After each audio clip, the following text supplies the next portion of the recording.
하나님의 말씀 예레미야 34장 1절부터 16절입니다.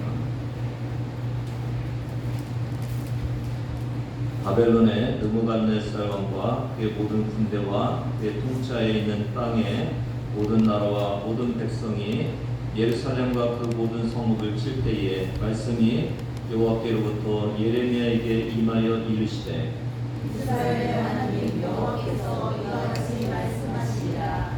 너는 가서 유다의 시드기야 왕에게 아뢰어 이르기를 여호와의 말씀에 보라, 내가 이 성을 바벨론 왕의 손에 넘기리니 그가 이 성을 불살릴 것이라. 네가 그의 손에서 벗어나지 못하고 반드시 사로잡혀 그의 손에 넘겨져서 네 눈은 바벨론 왕의 눈을 볼 것이며 그의 입은 네 입을 마주대하여 말할 것이요 너는 바벨론으로 가리라. 그러나 유다의 시드기야 왕이여, 여호와의 말씀을 들으라. 여호와께서 내게 대하여 이와 같이 말씀하시니라. 내가 칼에 죽지 아니하고 평안히 죽을 것이며 사람이 너보다 먼저 있은 네 조상들 곧 선왕들에게 분향하는 것 같이 네게 분향하며 너를 위하여 애통하기를 슬프다 주여 하리니 이는 내가 말하였음이라 여호와의 말씀이라 하시니라. 선지자 예레미야가 이 본문 말씀을 예루살렘에서 유다의 시드기야 왕에게 아뢰리라. 그때 바벨론의 왕의 군대가 예루살렘과 유다의 남은 모든 성읍을 쳤으니 곧 나게스와 아세가라 유다의 견고한 성읍 중에 이것들만 남았음이더라. 시드기야 왕이 예루살렘에 있는 모든 백성과 한 가족으로 하나님 앞에서 계약을 맺고 자유를 선포한 후에 여호와께로부터 말씀이 예레미야에게 임하니라. 그 계약은 사람마다 각기 히브리 남녀 노비를 놓아 자유롭게 하고 그의 동족 유다인을 종으로 삼지 못하게 한 것이라. 이 계약에 가담한 사람들과 모든 백성이 각기 노비를 자유롭게 하고 다시는 종을 삼지 말라 함을 듣고 순복하여 놓았더니 그의 그들의 뜻이 변하여 자유를 주었던 노비를 끌어다가 복종시켜 다시 노비로 삼았더라. 그러므로 여호와의 말씀이 여호와께로부터 예레미야에게 임하니라 하시기를 이스라엘 하나님 여호와께서 이와 같이 말씀하시니라. 내가 너희 선조를 애굽 땅 종의 집에서 인도하여 낼 때에 그들과 언약을 맺으며 이르기를 너희 형제 우리 사람이 내게 팔려왔거든 너희는 7년 되는 해에 그를 놓아줄 것이니라. 그가 6년 동안 너를 섬겼은즉 그를 놓아 자유롭게 할지니라 하였으나 너희 선조가 내게 순종하지 아니하며 귀를 기울이지도 아니하였느니라. 그러나 너희는 이제 돌이켜 내 눈앞에 바른 일을 행하여 각기 이웃에게 자유를 선포하되 내 이름으로 일컬음을 받는 집에서 내 앞에서 계약을 맺었거늘 너희가 돌이켜 내 이름을 더럽히고 각기 놓아 그의 마음대로 자유롭게 했던 노비를 끌어다가 다시 너희에게 복종시켜 너희의 노비로 삼았도다. 하나님을 영어로 뭐라고 그럽니까? God. 대문자 G-O-D죠. 이걸 D로 하면 뭐가 됩니까? 독. God은 뭐예요? 하나님이죠. 독은 개라는 뜻이에요. 개. 이게 우리 인생에 하나님을 우선순위로 놓으면은 하나님 판이 되는 거고 우리 인생에 우리가 우선순위가 되면은 무슨 판이 된다고요? 개판이 되는 거예요. 이게 오늘 이 본문을 통해서 우리에게 말씀해 주시는 귀한 은혜의 말씀입니다. 1절을 같이 읽습니다. 시작. 바벨론의 느부갓네살 왕과 그의 모든 군대와 그의 통치하에 있는 땅의 모든 나라와 모든 백성이 예루살렘과 그 모든 성읍을 칠 때에 말씀이 여호와께로부터 예레미야에게 임하여 이르시되 30장부터 33장까지는 위로의 책이라고 그랬죠. 위로의 책이라 굉장히 미래에 소망을 주고 회복을 노래하고 했던 그런 말씀입니다. 특히 여러분 예수 그리스도에 대한 예언이 있었죠. 다윗의 후손, 다윗의 후손으로서 올 그 예수 그리스도에 대한 예언이 있었지 않습니까? 크리스마스가 이제 얼마 남지 않았는데 예수님은 이렇게 어렵고 힘들고 절망적일 때 더욱더 빛을 발하는 것 같아요. 이 크리스마스를 기다리면서 여러분 성탄 때도 우리의 마음속에 어렵고 힘든 것이 있으면은 주님을 기다리시면서 그 모든 것들을 이겨나가는 귀한 여러분의 삶이 되기를 바랍니다. 오늘 이제 예레미야 성경책이 현실로 다시 돌아왔어요. 뭐요? 바벨론과 그 모든 나라의 군대들이 예루살렘과 그 모든 성을 치고 있는 이 현실로 다시 돌아왔습니다. 2절 보면은 내가 이 성을 바벨론 왕의 손에 넘기리니 그렇게 말씀하시고 3절에 네가 그의 손에서 벗어나지 못하고 반드시 사로잡혀 그의 손에 넘겨져서 너는 바벨론으로 가리라. 4절에 뭐라고 했어요? 네가 칼에 죽지 아니하고 5절 평안히 죽을 것이다. 그러면서 이게 6절에 지금 이 말씀이 누가요? 예레미야가 시드기야에게 하나님의 말씀을 전하는 이 말씀인 것을 알 수가 있습니다. 이게 지금 여러분 잘 보시면은 누구와 누가 지금 싸우고 있어요? 바벨론하고 남유다 이스라엘하고 싸우고 있죠. 근데 바벨론하고 이스라엘하고 싸우는 것이 아닌 것이 오늘 본문 안에 들어가 있죠. 누가 싸우시나요 지금? 누가 바벨론에게 넘긴다고 말씀하시나요? 하나님 내가 이 성을 바벨론의 왕의 손에 넘기리라 그랬잖아요.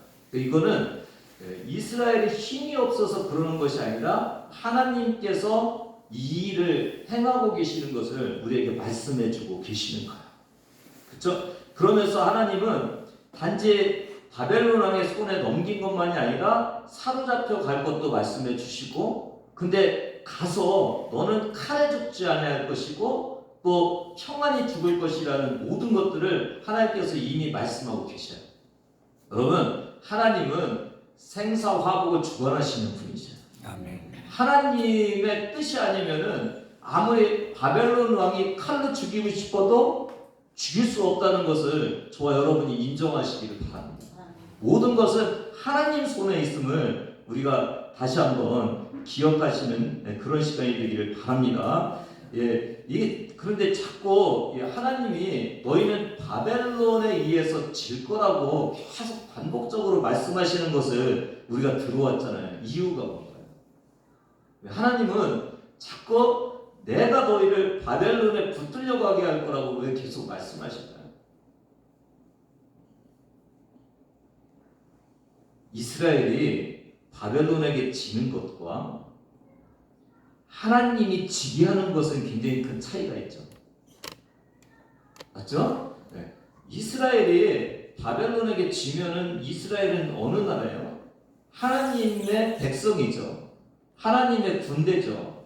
근데 바벨론에 의해서 지니까 이게 이해가 안 되잖아요. 하나님이 그렇게 무능하신가? 이렇게 생각할 수 있잖아요. 근데 오늘 말씀을 보면은 이스라엘이 지는 것이 아니라 하나님이 지게 하신다고 그렇게 말씀하고 계시는 것을 알 수가 있어요.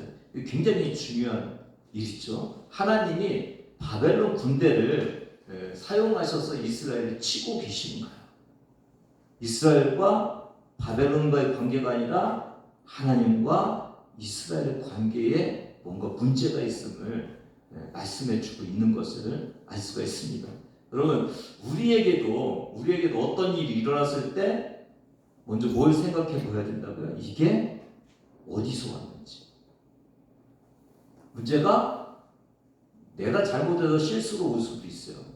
그리고 외부에서 이렇게 올 수도 있는데 우리가 진짜 집중해야 될 것은 이 문제가 하나님께로부터 왔는지를 보는 거야. 만약에 하나님이 우리에게 주시는 문제라면은 인간이 어떻게 할 수 없는 거예요. 인간이 고쳐보려고 해도 안 되고 해결하려고 해도 안 되는 것이 하나님으로부터 온 거예요.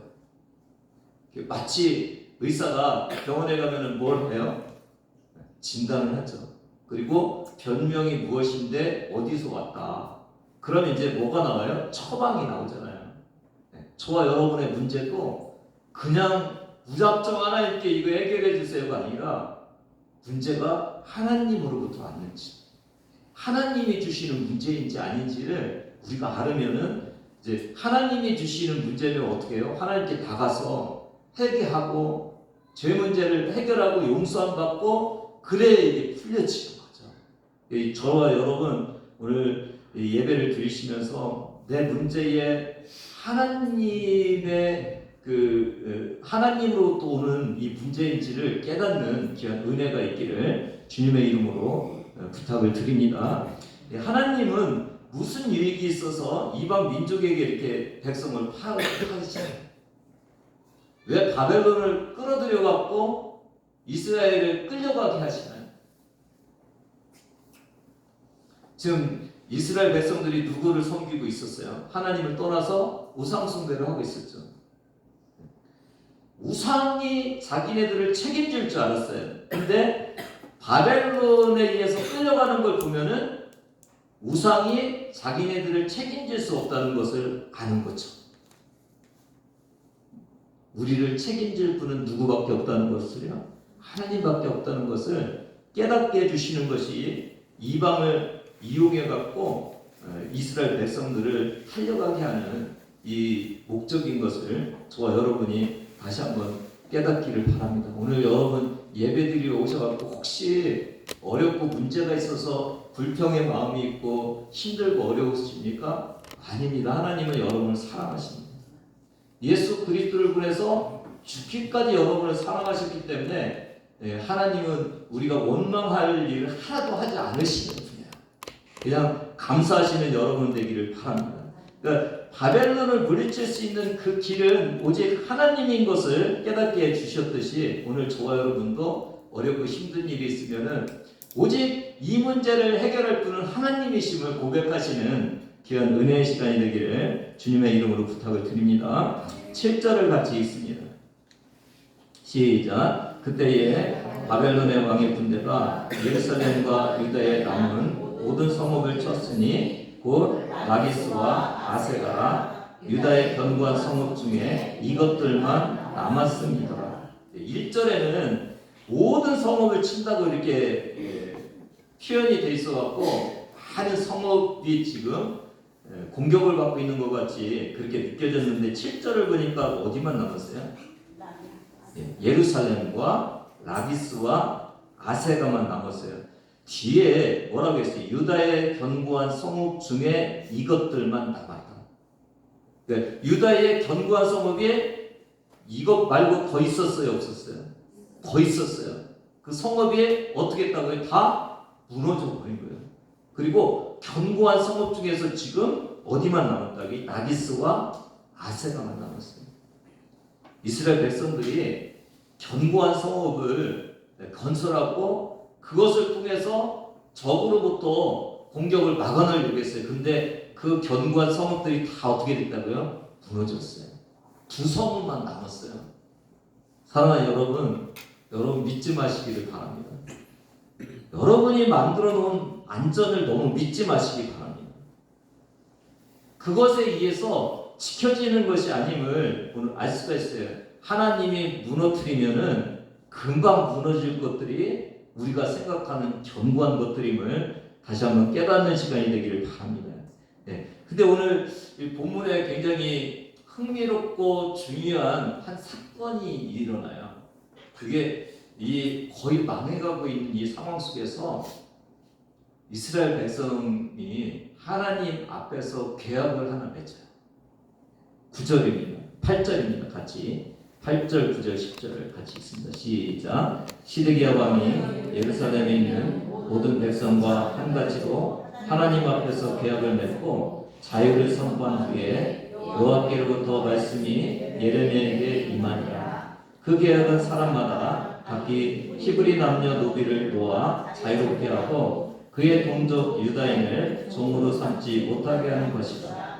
이 계약에 가담한 고관들과 모든 백성이 각기 노비를 자유롭게 하고 다시는 종을 삼지 말라 함을 듣고 순복하여 놓았더니 하나님 앞에서 뭐를 선포했다고요? 자유를 선포했어요. 누구의 자유요? 노비 해방.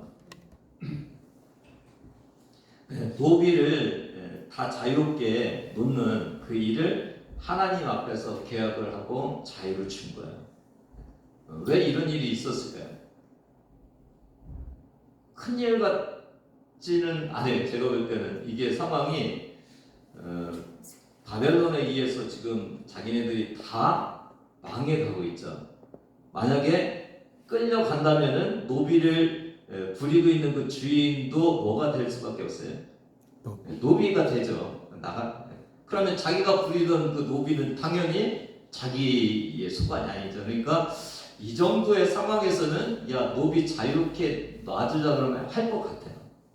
그쵸? 그런 상황에 또 하나의 상황. 우리가 지금 다 망해가고 있으니까 하나님 앞에서 조금 뭔가 좋은 일을 한번 해봐서 하나님이 우리를 좀 도와주게 좀 하자. 그 일을 위해서 한 것이 이 자유계약이라고 그렇게 여겨져요. 근데 11절을 보면은 무슨 문제가 생겨요? 같이 읽습니다. 시작. 후에 그들의 뜻이 변하여 자유를 주었던 노비를 끌어다가 복종시켜 다시 노비로 삼았다. 누구 앞에서 계약을 했어요? 하나님 앞에서요. 자유를 주겠다고 노비를. 근데 11절에 보니까 무슨 일이 생겼어요?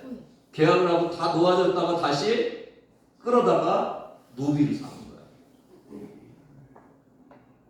거예요. 출애굽기 21장 2절에 보면 네가 히브리 종을 사면 그는 엿새 동안 섬길 것이요 7째에는 몸값을 물지 않고 나가 자유인이 될 것이며 주님이 이미 출애굽 때 말씀해 주신 거거든요. 왜 무슨 상황이 있었길래 이런 계약을 번복하는 일이 있었나요? 좀 주석을 찾아보니까 아마도 애굽의 지원군이 와갖고 이스라엘을 지금 거의 함락시키려고 하잖아요. 근데 군대가 오니까 이스라엘이 집중할 수 없으니까 이게 빠졌던 것 같아요. 이제는 망할 것 같아갖고 노비를 다 놓아줬는데 상황을 보니까 안 망할 것 같은 거예요. 그러니까 다시 노비를 끌어다가 자기 노비 만든 거야. 이게 저와 여러분이 오늘 굉장히 중요한 메시지가 있어요. 이렇게. 그렇죠? 그러니까 나를 위한 신앙생활하고 하나님을 위한 신앙생활하고 이게 다르다는 것을 우리가 아는 시간이 됐으면 좋겠습니다. 그러니까 나를 위한 신앙생활은 이제 망하지 않으면은 노비가 있는 게 나한테 좋잖아요. 그러니까 망하지 않을 것 같으니까 데려온 거예요. 다시 끌어온 거예요. 근데 이 계약이 누구 앞에서 맺은 거라고요? 하나님 앞에서 맺은 거예요. 그럼에도 불구하고 나를 위한 것은 상황이 바뀌면은 그냥 아무렇지 않게 깨버리는 거야.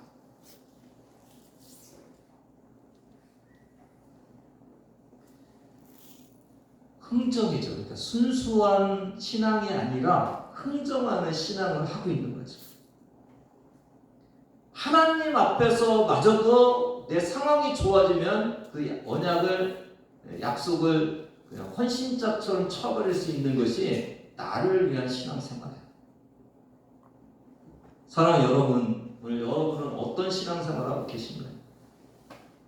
여러분도 내가 힘들고 어려우면 당연히 말씀대로 잘 살겠다고 하죠. 근데 상황이 좋아지면은 어떡하십니까? 신앙생활은 내 상황이 좋게 하기 위해서 하는 것이 아니라 하나님을 기쁘시게 하는 것이 신앙생활이어야 됨을 오늘 우리에게 말씀해 주고 있어요. 그렇죠? 순교자는 자기가 죽잖아요. 죽을 위험에 있잖아요. 그래도 나를 위해서 순교를 피해가지 않고 하나님을 위해서 그냥 내 목숨을 버리는 게 이게 순교잖아요. 하나님 중심으로 내가 산다는 그 신앙을 보여주는 것이 가장 극단적인 예가 순교죠. 서머나는 태양신과 황제 숭배가 굉장히 흥해 있던 그런 도시였어요. 그러니까 예수 믿는 사람들을 잡아다가 사형하고 처형하는 그런 일이 일어나는데 이 교회 감독이 폴리카베, 잘 많이 들어오신 이 폴리카. AD 155년 2월 23일 토요일날 순교가 이루어졌는데, 때마침 운동경기 축제 기간에 사람들이 막 몰려들고, 황제는 기독교인들을 죽이라고 그래서 이 대표인 감독을 붙들어 왔어요. 근데 총독에 보니까 이 폴리값이 많은 사람들로부터 이렇게 지지를 받고 있으니까 좀 살려주고 싶은 마음이 있었던 것 같아요. 그래서 이렇게 제안을 해요. 가이사 황제가 주 이시오라고 한마디만 해라. 당신은 죽음을 면할 것이다. 한 번만 예수를 모른다고 해라. 굉장히 흔들리겠죠. 뭐라고요? 한마디만 해라. 그리고 한 번만 해라. 그러면은 죽지 않는다. 그러니까 자기의 생명을 바라보면은 한마디만 하면 되는 거예요. 한 번만 하면 되는 거예요. 자기가 사는 거예요. 근데 이 폴리캅이 뭐라고 얘기하냐면은 지난 86년 동안 주님은 단 한 번도 나를 배신하지 않았는데 그런 주님을 저는 배신할 수 없습니다. 단 한 번만 내가 주님 가이사가 주시라고만 하면 되는데 거기를 보고 내 생명을 어떻게 구할 것인가를 바라본 것이 아니라 지금 누구를 바라보고 계세요? 주님. 내 나이 86년 동안 주님은 한 번도 나를 배반하지 않으셨는데 내가 어떻게 주님을 모른다고 할 수 있느냐. 그러면서 태워져 가면서 당신이 잠시 타다 곧 꺼져버리는 불로 나를 위협하지만 이는 당신이 다가올 심판날과 영원한 형벌의 날에 악인들을 기다리고 있는 불을 알지 못하기 때문입니다. 무엇 때문에 지체하는 것입니까? 자, 어서 하고 싶은 대로 하세요. 지금 잠깐 불에 탈 곳에 내가 들어가야 된다고 생각하시는데 영원히 꺼지지 않는 불이 있다는 것을 당신은 모릅니다. 나는 영원히 꺼지지 않는 불에 타기보다는 잠깐 타는 불에 순교하겠습니다. 이게 폴리캅스의 고백입니다. 사랑하는 여러분, 오늘 우리는 나를 바라보고 내 상황을 위해 살다 보면 이렇게 흔들리는 거예요. 저와 여러분이 신앙생활을 하나님을 위해서, 하나님과 진리를 위해서 하다 보면은 내 상황이 조금 안 좋고 그래도 흔들리지 않고 믿음을 가질 수 있다는 것을 오늘 저와 여러분에게 주님께서 말씀하고 계십니다. 12절부터 15절까지는 하나님의 말씀이 이렇게 번복한 남유다 이스라엘 백성들에게 들려와요. 주님이 좋으셨던 것 같아요. 왜냐면 이 13절에 보니까 내가 너희 선조를 애굽 땅 종의 집에서 인도하여 낼 때 그들과 언약을 맺었는데 14절 보면 그 언약이 뭐예요? 7년 하는 대 6년 동안만 섬기게 하고 7년 때의 자유를 주라고 했는데 너희 선조가 내게 순종하지 아니하며 귀를 기울이지도 아니했다. 지금까지 말씀은 있었는데 이걸 선조들이 행하지 않은 거예요. 그런데 15절에 그러나 너희는 이제 돌이켜 내 눈앞에 바른 일을 행하여 각기 이웃에게 자유를 선포하라. 좋았던 거예요. 하나님이요. 선조들은 안 했는데 너희는 했다. 좋았던 거예요. 16절 같이 읽습니다. 시작. 너희가 돌이켜 내 이름을 더럽히고 각기 놓아 그들의 마음대로 자유롭게 있던 노비를 끌어다가 다시 너희에게 복종시켜 너희의 노비를 삼았다. 16절에 앞에 뭐라고 했어요? 너희가 돌이켜 누구의 이름을 더럽히고요? 하나님의 이름을. 그러니까 철회하는 것이 아무것도 아닌 것 같이 내가 그냥 종을 놓았는데 그 종을 다시 끌어다가 내 종 만드는 그 일로 단순하게 생각했는데 하나님은 뭐라고 말씀하셔요? 내 이름을 더럽혔다. 하나님 앞에서 철회를 한 거예요. 하나님 앞에서. 오늘 저와 여러분이 그래서 이 하나님에 대한 믿음의 농도가 나는 어느 정도인지 여러분, 하나님의 이름을 높이는 정도가 나는 어느 정도인지를 오늘 저와 여러분이 좀 바라보는 시간이 됐으면 좋겠어요. 근데 하나님을 믿을 때 어려움이 오고 힘들 때가 많이 있잖아요. 근데 이때는 저와 여러분이 다 하나님 뜻대로 살겠다고 열심히 기도하시죠. 하시죠? 네. 한쪽 면에서 보면은 우리 다 하고 있는 거인데 다른 쪽에서 보면은 좋아졌을 때 혹시 하나님을 너무 무시하는 행동을 하지 않는지, 주의 정도 이렇게 보면은 간증을 하잖아요. 내가 힘들고 어려워서 하나님 이거 해결해 주시면 제가 주의 종이 되겠습니다. 그러고는 주의 종이 됐잖아요.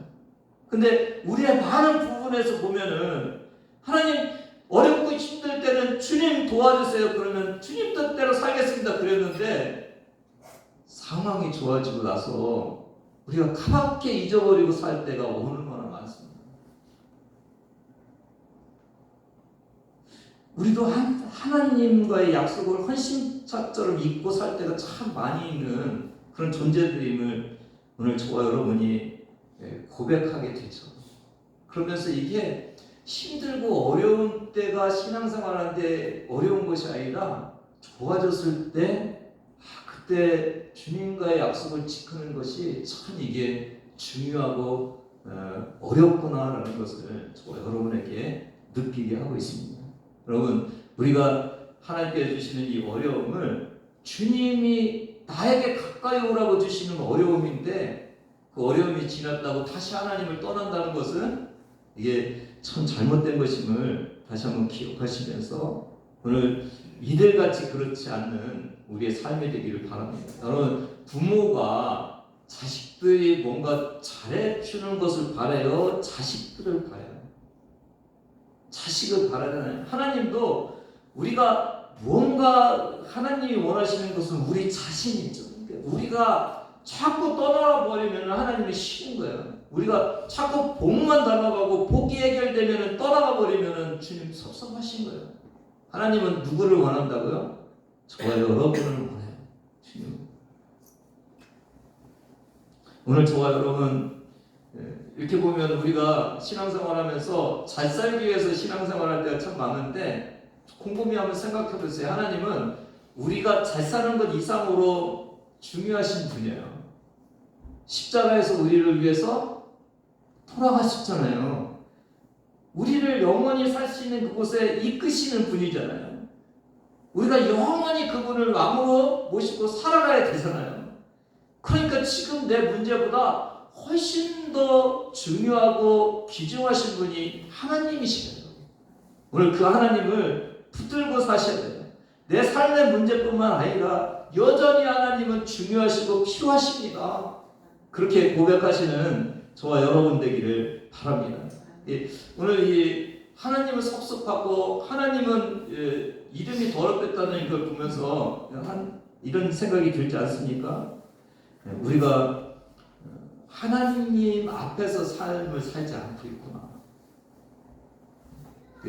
예수 동행의 일기로 잘 알려진 선한 목자의 원로 목사 되셨죠. 유기성 목사님 어떤 인터뷰한 내용인데 2010년 8년 전에 처음 이 일기를 쓰게 됐는데 이런 느낌이 있었다고 그래요. 겉으로는 목회도 비교적 잘하고 설교하는데도 괜찮고 신방하는데도 큰 어려움이 없는데 이렇게 생각이 났대요.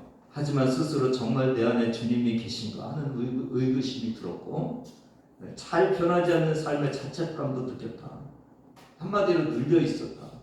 그러니까 목회는 잘 되고 성장했는데 내 안에 진짜 예수님이 계신지. 그러면서 지금까지 목회하면서 가장 두려운 것이 목회 기술만 늘어가는 거다. 설교하고 교육하고 상담하고 교회 행정하는 거 오래 해보면 다 전문가가 된다. 그런데 정작 중요한 것을 놓치면 그 모든 게 다 아무 소용이 없는 것이 되고 만다. 예수님과 동행하지 않으면 아무것도 아니다. 오늘 저와 여러분도 똑같죠. 우리가 신앙생활하고 봉사하고 다 하는데 주님 중심의 신앙생활 안 하고 주님 앞에서 신앙생활을 안 하면은 이게 아무것도 아니라는 거죠. 이제 그러고 나서 7년 지나고 이렇게 고백을 하고 있어요. 이젠 환경이나 사람보다 주님을 더 바라보게 된 것 같습니다.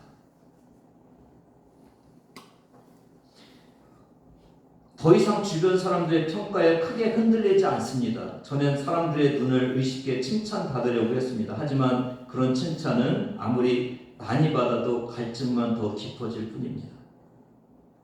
주님과 동행하면서 오직 그분의 칭찬에 만족하고 고난도 복임을 깨닫고 있습니다.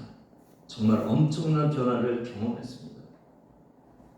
오늘 이런 모습을 보면서 뭔가 상황 때문에 내가 끌려갈 것 같고 패할 것 같고 나의 미래가 황홀할 것 같으니까 하나님 살려주세요 했던 그 신앙이 아니라 내가 주님 바라보면서 주님이 나의 주님이심을 정직하게 고백하면서 내가 어떻게 주님을 위해 살아갈 것인가를 고민하는 그 신앙이 우리에게 있어야 됨을 다시 한번 말씀해 주고 있습니다.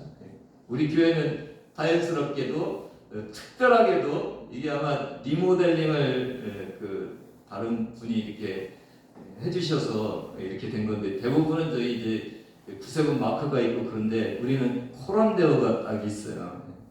저 코란데오가 무슨 뜻입니까, 여러분? 하나님 앞에서 예배드리고 하나님 앞에서 신앙생활하라고 주님이 우리에게 주신 그 단어가 코란데오예요. 여러분 하나님 앞에서 신앙생활 하시기 바랍니다. 하나님 앞에서 내 상황 앞에서 하니까 바벨론에게 망하지 않을 것 같은 신랑 같은 빛이 비치니까 금방 변했잖아요. 하나님 앞에서 저와 여러분이 살아가는 귀한 신앙생활이 되기를 주님의 이름으로 부탁을 드립니다. 아까 이게 이스라엘 그 시드기야 왕에게 하나님이 주시는 그 끌려가기는 하지만 어떻게 한다고 했어요? 칼에 죽지 않고 평안하게 죽을 것이고 그 조금 심판이 부드러워졌었는데 다시 17절에 보면 내가 너희를 세계 여러 나라 가운데 흩어지게 할 것이다. 또 20절에 보니까 뭐라고 했어요? 그들의 생명을 찾는 자의 손에 던지리라. 그래서 더 어마한 심판이 이루어지고 있는 것을 알 수가 있어요. 세계에 흩어지고 이제 너의 생명을 찾을 거라고 그렇게 말씀하고 계시는 이런 모습을 볼 수가 있습니다. 상황을 보면은 뭔가 그 상황 속에서 내 유익을 취하려고 했는데 결과는 어떻게 됐어요? 더 악한 상황으로 돌아갔던 것을 알 수가 있습니다. 사랑하는 여러분, 생사화복은 누가 주관하신다고요? 하나님이요. 상황 위에 누가 계시다고요? 하나님이 계셔요. 하나님을 잘 믿으면 상황을 정리해 주셔요. 근데 상황대로 움직이면은 하나님보다 상황을 우리가 의지하기 때문에 하나님을 온전히 섬길 수 없는 그 상황 속에 들어간다는 것이 오늘 저와 여러분에게 주시는 말씀입니다. 사랑하는 여러분, 주님께 집중하시기를 바랍니다. 신앙생활은 내가 뭔가 안 될 때 해결받기 위해서 하나님께 나오는 것이 아니라 나의 주님이 주님이시고 나를 영원히 살려주실 분이 주님이심을 주님 아니면 내가 살아갈 수 없는 존재이기 때문에 주님을 예배하고 주님께 나가는 것이 신앙생활인 것을 오늘 저와 여러분에게 말씀해 주고 있어요. 그러면은 그 모든 문제를 해결해 주시는 거예요. 여러분 우선순위가 바뀌면 뭐가 된다고요? 인생이 개판이 되는 거예요. 지금 이스라엘의 그 역사를 보면은 지금 하나님으로 섬기지 않으니까 개판된 그 역사를 이루고 있는 것을 알 수가 있습니다. 흔히 보기에는 우리 눈에 보기에는 우리가 뭔가 내가 하나님보다는 뭔가를 정리해가면 좋을 것 같지만 절대로 그렇지 않다는 것을 역사를 통해서 저와 여러분에게 오늘 말씀해 주고 있습니다. 여러분 믿고 돌아가시기를 바랍니다. 주님 붙들으면 주님이 해결해 주시는 것이고 주님 아니고 상황을 붙들으면 주님으로부터 멀어질 수밖에 없어서 나의 인생에 내가 어떻게 해결할 수 없는 일들이 다가온다는 것을 깨달으시면서 여러분 하나님 중심으로 사시는 저와 여러분 되기를 주님의 이름으로 축복합니다. 하나님 감사합니다.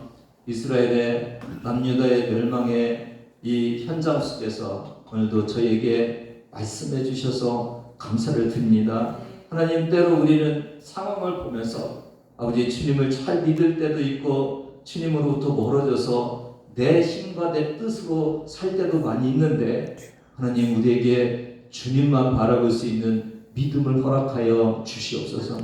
오직 주님이 해결해 주심을 믿으면서 하나님, 내 인생의 이 문제보다도 훨씬 더 중요한 우리의 살고 죽고 영원히 살고 천국에 갈 수 있는 더 귀한 일들을 이끄시는 주님을 우리가 늘 고백하며 의지하며 살아갈 수 있도록 은혜 내려 주시옵소서. 감사드리며 예수님의 이름으로 기도드리옵나이다. 네.